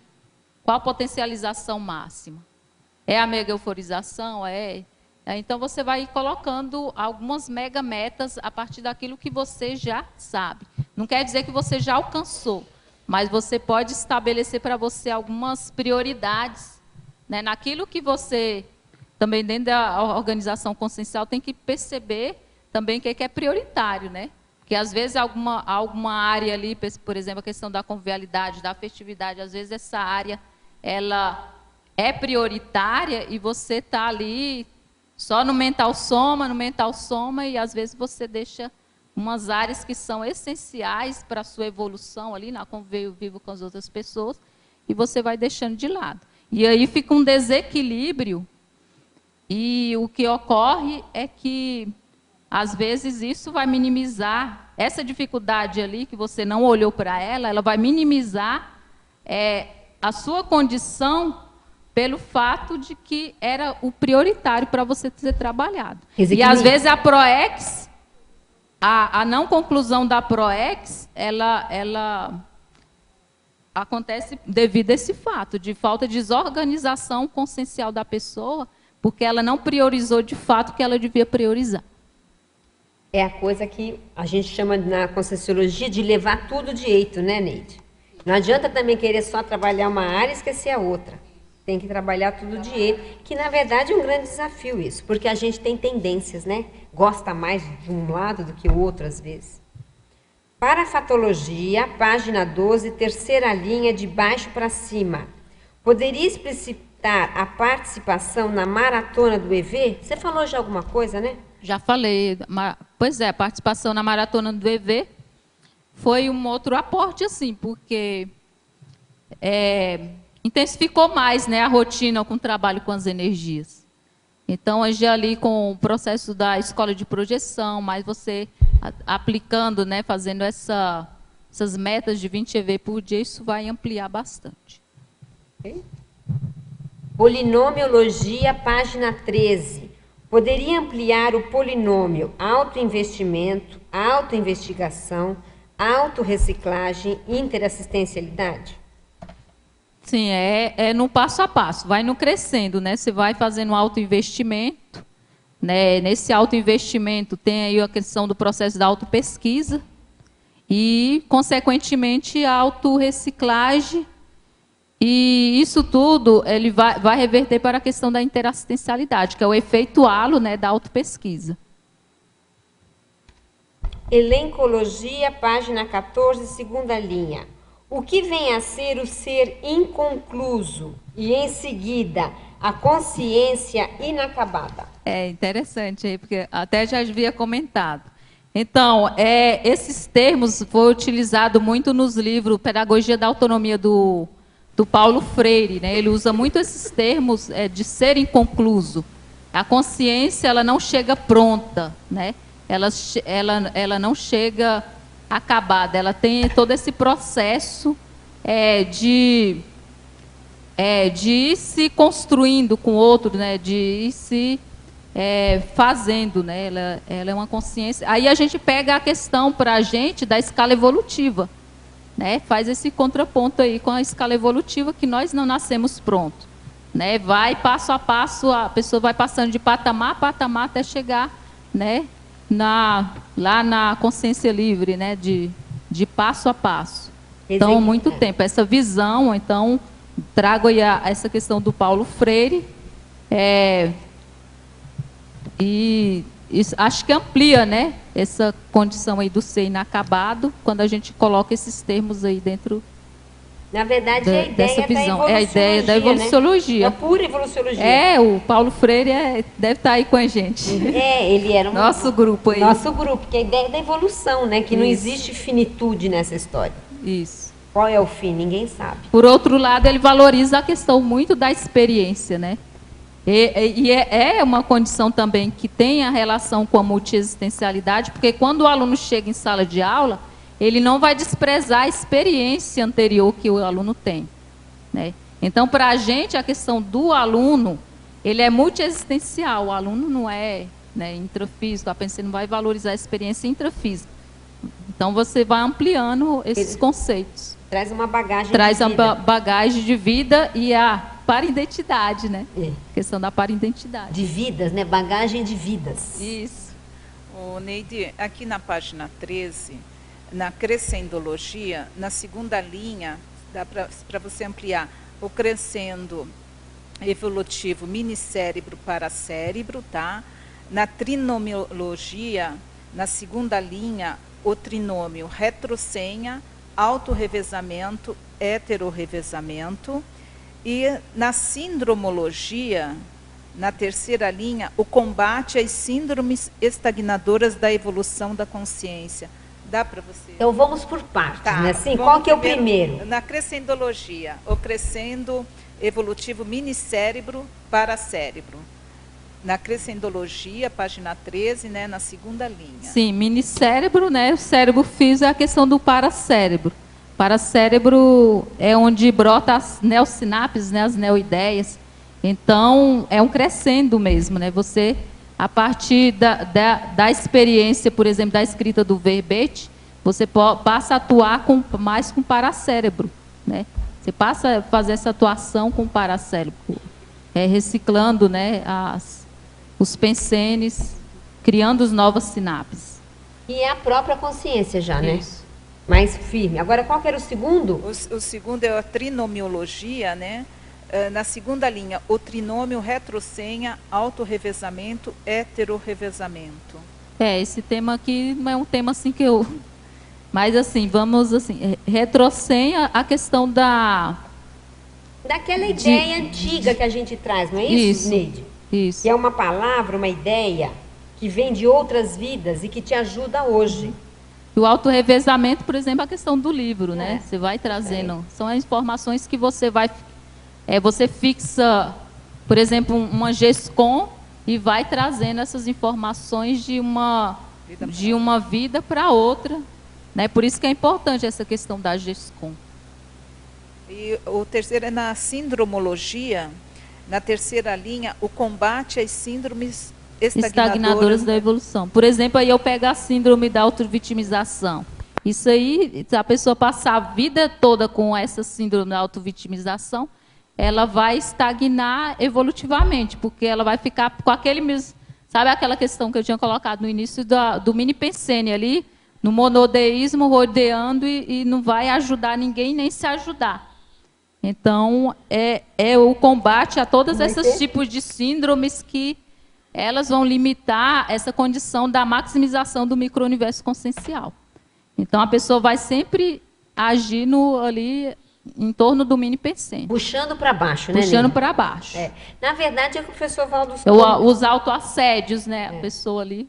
Isso é o autoassédio. O professor Valdo sempre comenta que as consciex que mais têm melex não foram aquelas que erraram demais, foram aquelas que deixaram de fazer. Isso. É bom arriscar, então, né? De vez em quando, a pessoa arriscar e vai otimizar ao máximo no cotidiano, né? Onde que eu posso atuar mais, assim, em questão de liderança. Às vezes na profissão, porque às vezes a profissão você passa a maior parte do tempo, né? 40 horas semanais, por exemplo. Então, você tem que otimizar aquele ambiente o máximo para a sua evolução e as consciências ali em volta. Ney, você disse que a sua frase, né, a sua retrosenha, seria autopesquisa. Né? Aqui no sinergismo você fala autoinvestimento e cosmovisão. Você poderia falar um pouco? Autoinvestimento... E cosmovisão, no sinergismo, na página 12. Achou? Sinergiologia, página 12. O último. É bem o primeiro item do detalhismo. Autoinvestimento e cosmovisão. É o último sinergismo. Ah, sim. Autoinvestimento e cosmovisão. Isso. A partir desse autoinvestimento, autopesquisa, né, o processo de autopesquisa, né, porque é todo um processo. Assim, você inicia ali uma coisa, um trafar, né, pesquisando uma coisa e de repente você se vê todo, assim, quem você é, aquela consciência, aí você investiga ali, tem processo de retrocognição às vezes, e aí você se vê como essa consciência multimilenar mesmo.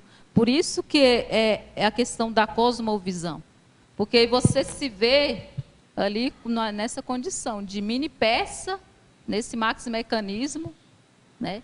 E com essa condição, com essa complexidade que é a consciência sai toda. Da toca, né? Sai da toca, sai tira da a cabeça fora da toca. E a questão da mesologia é algo que é muito pequeno em relação a essa sua realidade, que é Max, né? Que é que tem uma cosmovisão, né, maior. Agora, na página 16, você poderia comentar sobre a sua frase enfática? A última página. A vivência teática da autopesquisa e do autoparapesquismo interassistencial cosmoético promove a maximização do micro-universo consciencial e acelera sobremaneira a autoevolução. A teática mesmo, né? É aquela vivência prática mesmo da autopesquisa e é no cotidiano. né? Não é só no voluntariado, mas o que eu falei, o que você pode otimizar no cotidiano para que você vivencie, né, o paradigma consciencial, a vivência da autopesquisa no cotidiano, né, na relação com as pessoas, no convívio com as outras pessoas, o que você pode acelerar ali naquele processo, né? A questão do parapsiquismo interassistencial, quando você assume a questão da liderança, como é que você pode lidar com a questão do parapsiquismo ali na liderança, qualificando a questão da intencionalidade, né, fazendo esses autoinvestimentos. Isso vai propiciar aí a questão da maximização do micro-universo consciencial. E a pessoa vai ficando cada vez mais lúcida. Né? E se torna autodidata também, né? Ela vai sempre procurando mais, querer saber. Ela vai tendo uma atuação cada vez mais lúcida, sabendo, né, até, às vezes, o momento certo, né, a hora certa de falar com a questão do grupo. Você vai tendo mais esse... Agora é a experiência, né, a questão da experiência. De um experimento para o outro, você tentar fazer uma autoanálise do que você precisa melhorar. E ter abertura para a heterocrítica também, né, Mabel? Tem que ter essa abertura para a heterocrítica e escutar as pessoas. Agora, Neide, pelo seu verbete, ela parece que ela deixa bem claro que sem esse parapsiquismo, essa maximização realmente do jeito que a gente se pretende, ela não é alcançada, né? Não. Tem que ter um pouco de parapsiquismo. Porque a visão dela, ela fica muito na monovisão, né? Monovisão. Fica na monovisão, a pessoa não tem... até para ela agir é um pouco difícil. Se ela não tem essa condição, esse parapsiquismo mais ampliado, ela fica difícil agir. Então, por isso tem que ponderar, às vezes, porque você não está vendo toda o... tem que ter essa... né, até paciência mesmo de ver, observar os fatos e os parafatos envolvidos, né, ter essa observação, essa ponderação, e observando, e não concluir de imediato as coisas. É que a mania que a gente tem, às vezes, no parapsiquismo, a gente não pode ir concluindo as coisas, né, e achar que aquele final, é isso mesmo, que legal, eu vi a escola, em efeito zoom, né? E às vezes é o parapsiquismo que a gente fala de deslumbrado, né?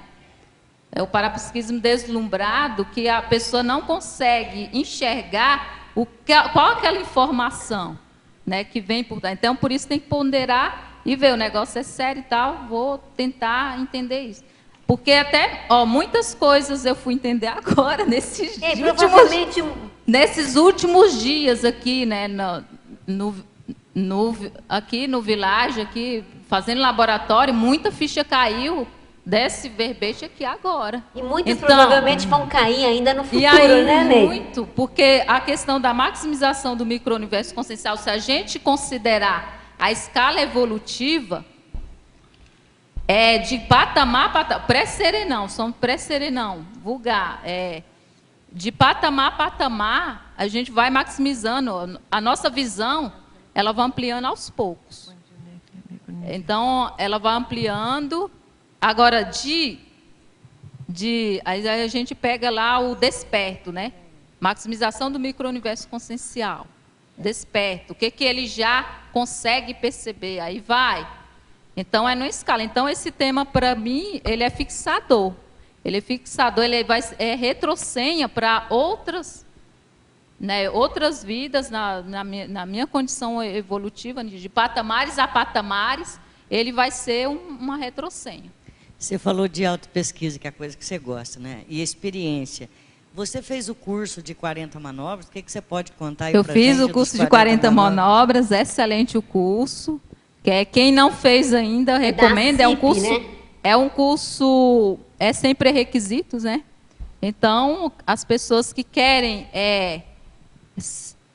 potencializar, né, o potencial energético, a questão de ampliar o seu parapsiquismo, o 40 manobras ele é muito bom, né, porque aí trabalha essa questão da prática energética, Autopesquisa, né? É autopesquisa na prática. Lembrando que esse curso é dado pela IC ACIP. Então, quem quiser, entra na internet que olha lá o calendário, né, da ACIP.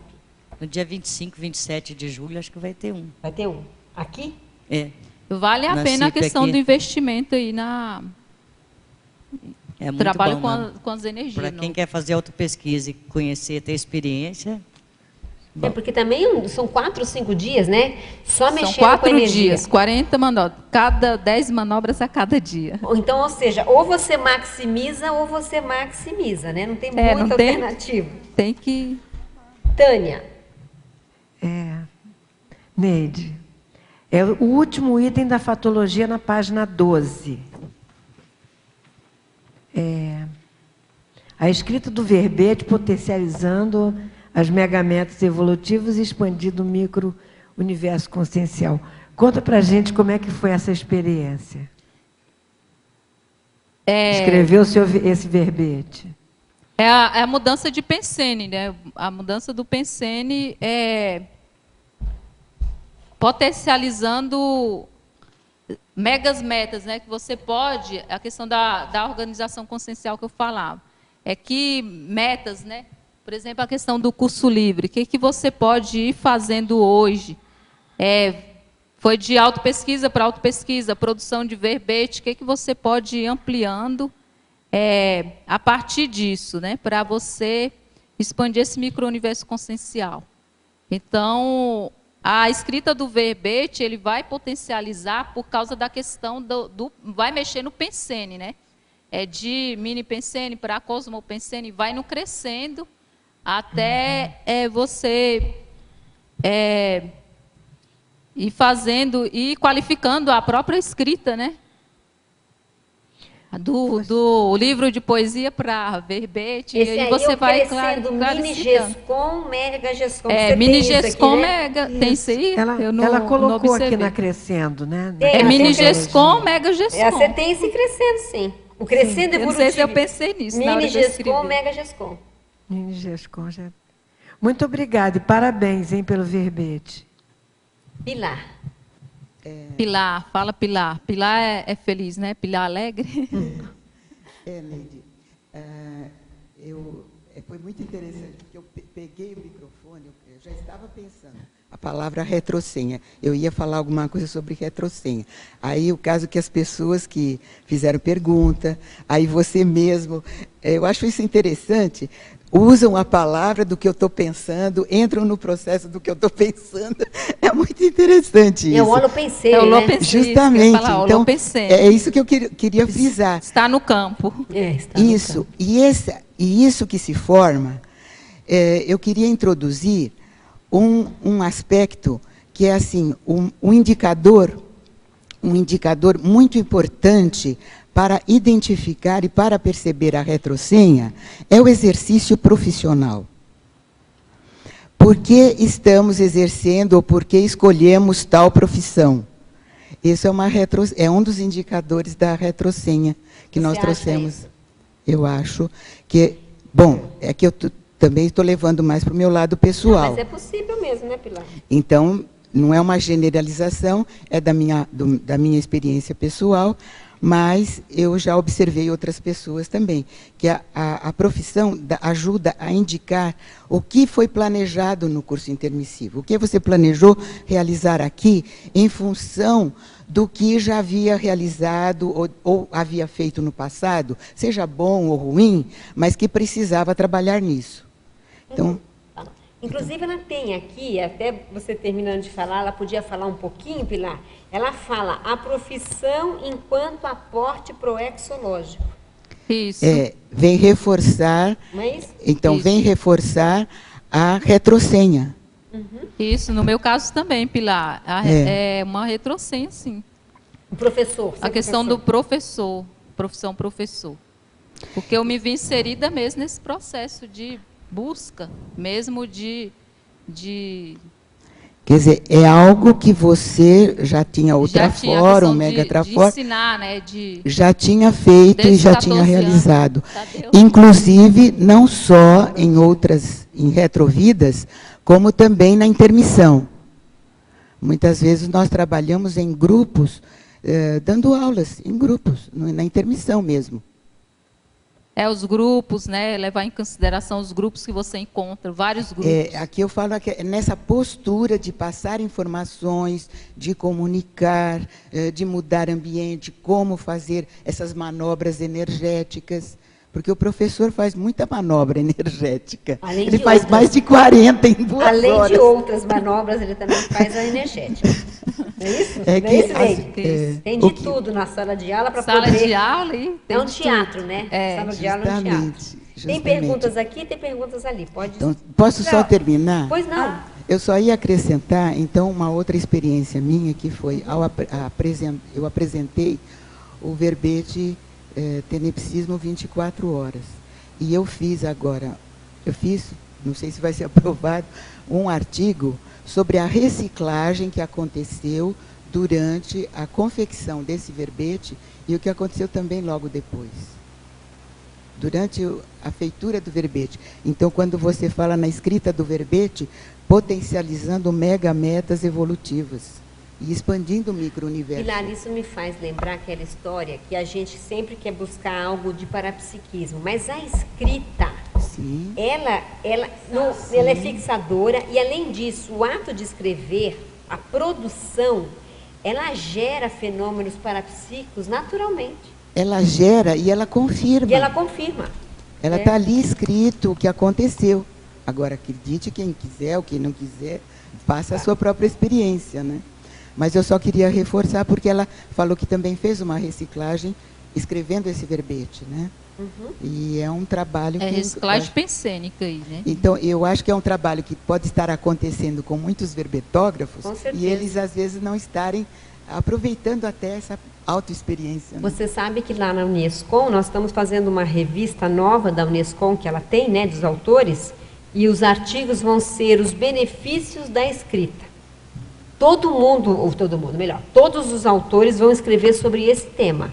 Quais são os benefícios da escrita? E aí a Pilar e você estão trazendo isso, né? Vocês duas estão trazendo alguma coisa nesse sentido. Obrigada. Oi. O Neide, aqui na página 14, tabelologia. Dá para você ampliar um pouquinho, falar um pouquinho a respeito do item 4, né? Autoparapsiquismo, detalhismo, né? Enquanto um está na maximização, outro está na minimização. E no 5 também, continuidade pesquisística e estagnação evolutiva. Bom, autoparapsiquismo, em contraponto aí, a minimização é o dogmatismo, né? Então, a questão do autoparapsiquismo é esse processo mesmo de você tá observando, né, tá pesquisando, tá inserido nesse processo mesmo do autoparapsiquismo, mas enquanto investigador. Agora a questão do dogmatismo você passa muito a bola, terceiriza muito, né? Essa questão no dogmatismo. Você vai terceiriza, tem a questão da mediunidade, né? Às vezes você terceiriza muito, passa para o outro e o autoparapsiquismo vivenciado não. Ali é autocomprovação, na prática. Tem mais gente que quer... Outra pergunta? Ela tinha falado do outro, o 5, continuidade pesquisística e estagnação evolutiva. Então, na autopesquisa é importante você ter esse continuismo, né? Pesquisística, se você ter, por exemplo, se eu tivesse lá vivenciado a experiência e tivesse deixado para lá, não tivesse tido continuidade, provavelmente esse verbete não teria sido escrito. Então, isso é continuidade de pesquisa, é a valorização do processo. A estagnação evolutiva, né, em contraponto aqui, a estagnação evolutiva é justamente você não dar muita importância para essa condição da pesquisa, da autopesquisa, dessa continuidade. Então, a pessoa fica ali estagnada, porque ela não tem a visão de processo e a visão assim, de continuidade, né, nas autopesquisas. Então, é iniciar e ter esse processo de continuidade.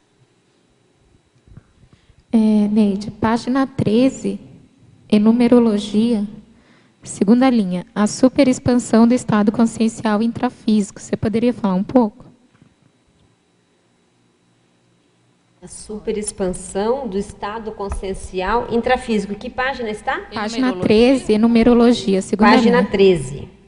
Superexpansão do estado consciencial Superexpansão do estado consciencial intrafísico. Segunda linha. Achei, mas eu estou tentando aqui entender por que eu coloquei essa questão. Superexpansão do estado consciencial intrafísico. Porque essa é a maximização. O estado consciencial intrafísico. É superexpansão quando você entende que você está num estado intrafísico, mas a sua condição, a sua origem, ela é extrafísica, né? Nesse sentido. Isso coloquei. É, de novo, o antirrestringimento, né? Isso, que a gente estava falando, o antirrestringimento intrafísico. Você vai já está pensando, ter uma lucidez maior de que você não é, você só está numa condição, né, no intrafísico, mas tem origem, para identidade. Tem um rapaz ali, depois... Ô Neide, aqui em Sindromologia, na página 13, a primeira, aí você podia ampliar dentro do contexto aí do seu verbete, a síndrome do ostracismo. Eu sei que existe um livro aqui na Conscienciologia escrito sobre esse tema, mas se você puder falar dentro do contexto do seu verbete. Bom, a síndrome do ostracismo, o que eu vejo esse fechadismo, né? O fechadismo consciencial, dentro de você numa condição de que poderia estar oportunizando, disponibilizando mais os seus trafores, e você ficar numa condição de fechadismo consciencial, sem prestar atenção nas oportunidades evolutivas, né, que tem ali a sua volta. E a perda do poder, né? Não saber perder o poder. A pessoa fica agarrada ali, e aí ela perde o poder, ela entra nessa síndrome porque ela não sabe lidar com o fracasso, entre aspas, né? Porque às vezes a perda do poder é um ganho enorme. Não é? Em algumas situações é o melhor que pode acontecer para a pessoa. Então, esse processo é interessante porque, analisando assim, algumas situações assim, por exemplo, coordenação de uma unidade de uma instituição conscienciocêntrica, que é assim, por período. Né? É o quê? É por período. 2 anos, 3 anos, a pessoa fica na coordenação. Aí é interessante quando a pessoa sai, ter algo, né, já para assumir, porque essa síndrome do ostracismo, às vezes, é confundido porque você perde aquele amparo de função, né, que você tinha, que, querendo ou não, aumenta a sua força presencial, aumenta tudo, na verdade, né, pela função que a pessoa é de bastante responsabilidade. Né, até o parapsiquismo também expande a questão da assistência, né? E aí, quando a pessoa sai dessa função, ela, entre aspas, né? Vira abóbora. Vira abóbora. E aí entra essa síndrome de ostracismo. Então, é bem interessante a pessoa prestar atenção para isso, né? Agora, gente, tem um livro, né? Para quem está nos escutando e não sabe, existe um livro chamado Síndrome do Ostracismo, do Maximiliano Heimann, né?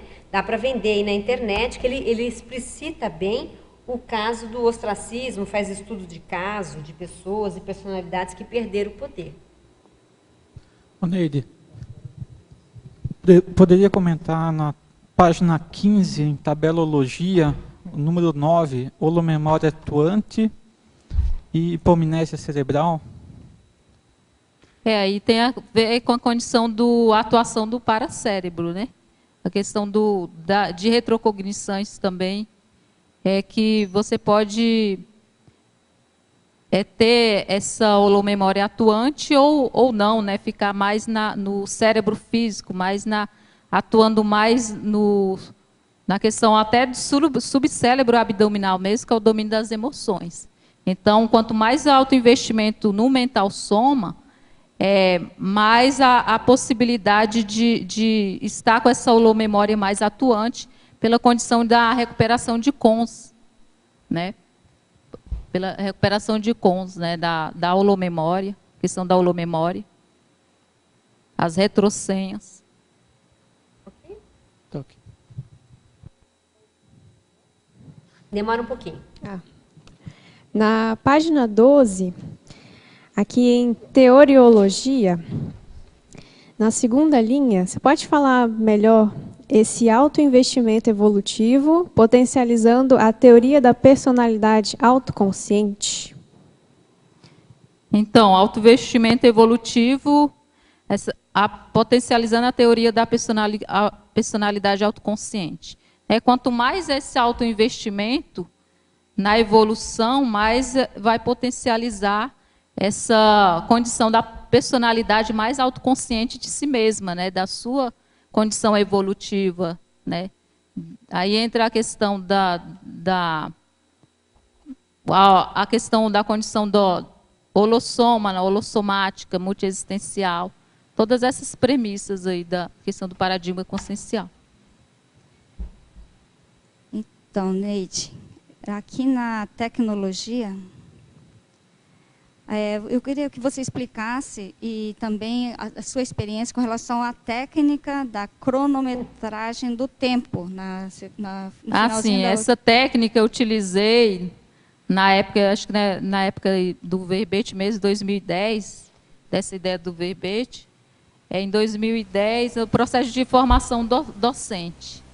Então, a técnica da cronometragem do tempo, teve umas férias minhas, não lembro qual foi do ano, mas que eu coloquei um planejamento, fiz uma planilha de planejamento, um cronograma de atividades, coisas do cotidiano do intrafísico que não poderia deixar de ser feita, eu fui coloquei em primeiro lugar, e depois a disponibilidade era para fazer o estudo de projeciologia.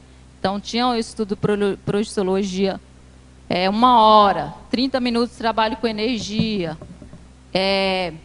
mais 30 minutos eu pegava um tema e ia estudar. Então, eu fazia isso todos os dias, né, criei primeiro plano de ação para as férias, para fazer isso, que era o tempo que eu ia ter mais.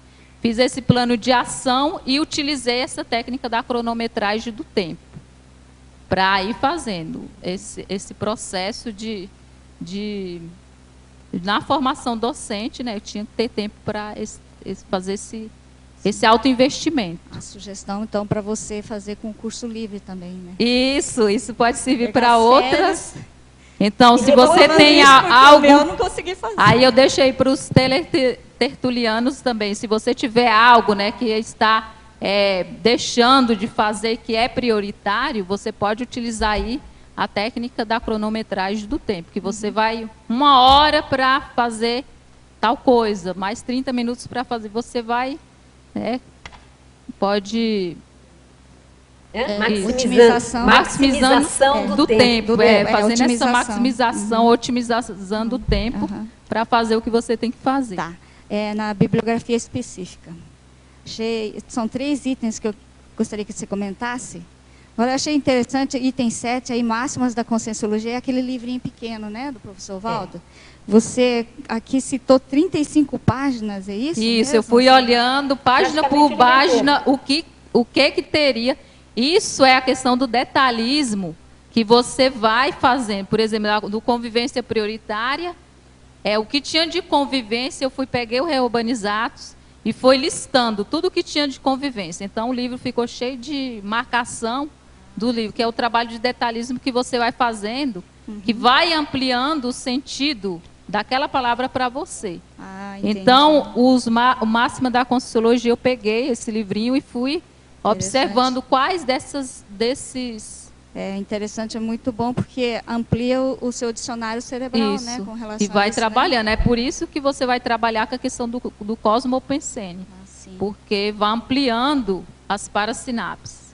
Imagina agora quando a gente vê o livro das pensadas. As pensadas eu quero. Tá todo mundo querendo, né? Eu quero o livro das pensadas para fazer esse trabalho. Eu quero aproveitar o desconto ainda. Tem depois que aproveitar o desconto aí. Rapidinho, então, queria que você falasse do item 1, né, história de Fernão Capelo Gaivota, que realmente tem relação com o teu verbete, mas o 4, né, do Andarilho das Estrelas também. Qual que seria a relação? Do Jack London. A história de Capelo Gaivota, a história da gaivota, né, que ela era um restringimento ali, né, vivia questão restringida ali por ser gaivota, não podia voar tão alto. E aí ela sai dessa condição.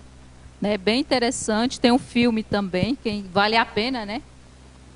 Quem quiser dar uma olhada aí, porque tem muita relação com a questão do tema.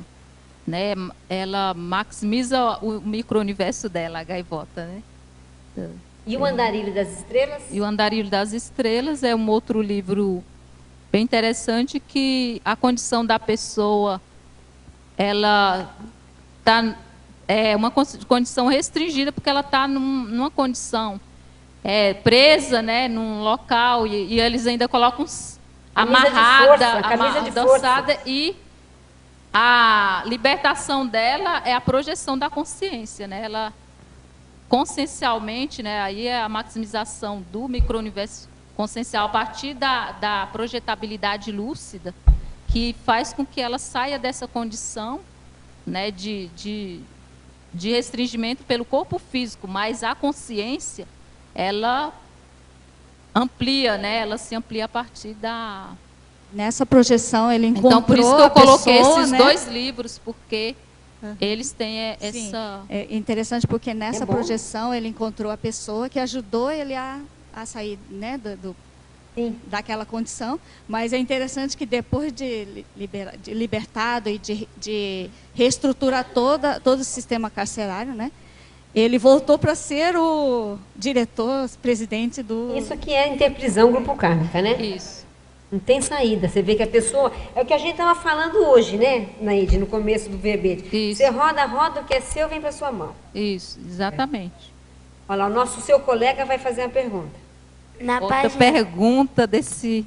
Como é seu nome? Nicolas. O Nicolas. Ó, Nicolas. Na página 13, sindromologia, 2 perguntas. Vai primeiro a primeira pergunta, na primeira linha. Poderia me explicar a síndrome do medo?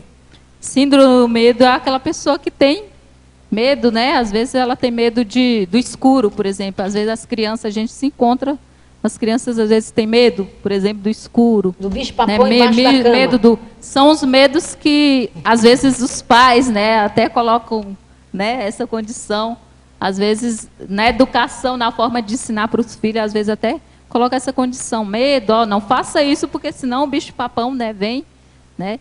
Então, às vezes, são, às vezes, medos inconscientes, irracionais, né? Não tem, às vezes, uma razão de ser.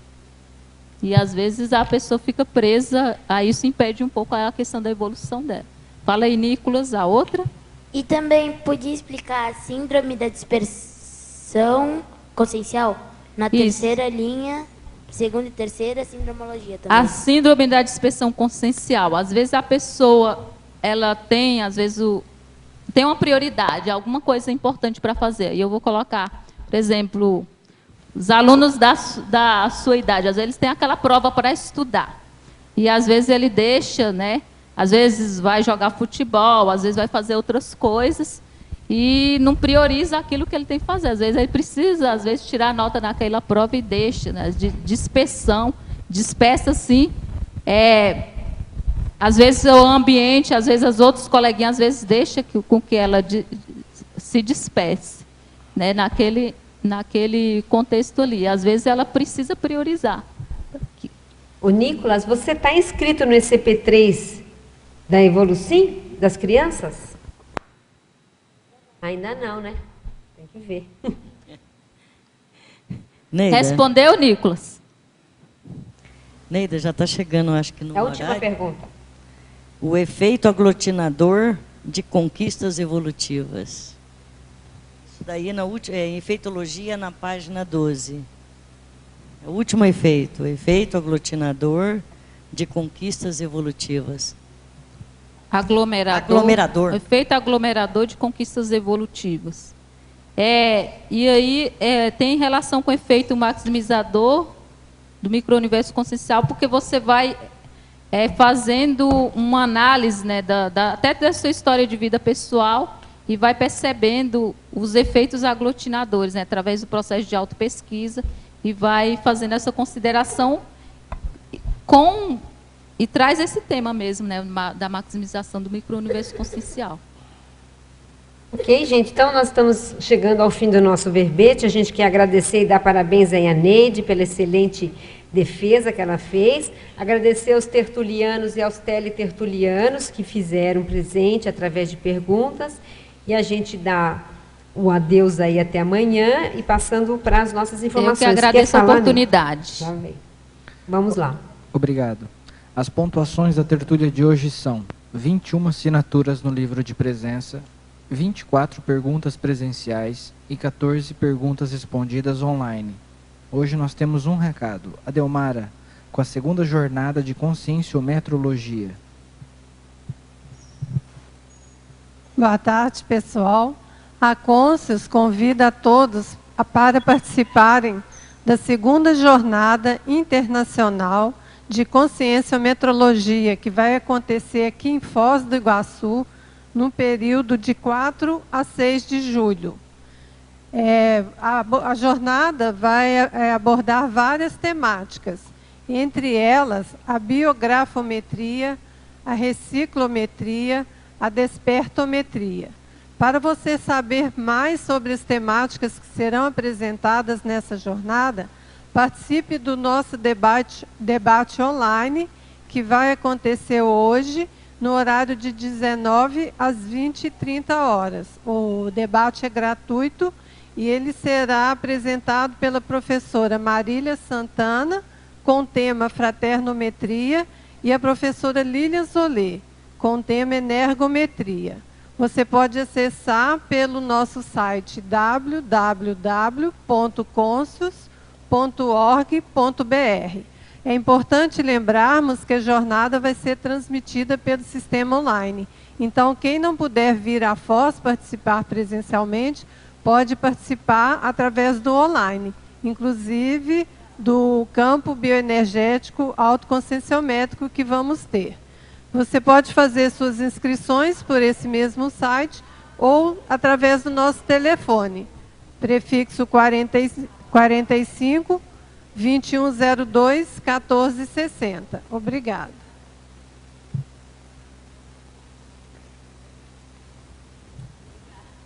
Para amanhã teremos o verbete Leitmotiv holobiográfico, especialidade Seriexologia, com o verbetógrafo Pedro Fernandes.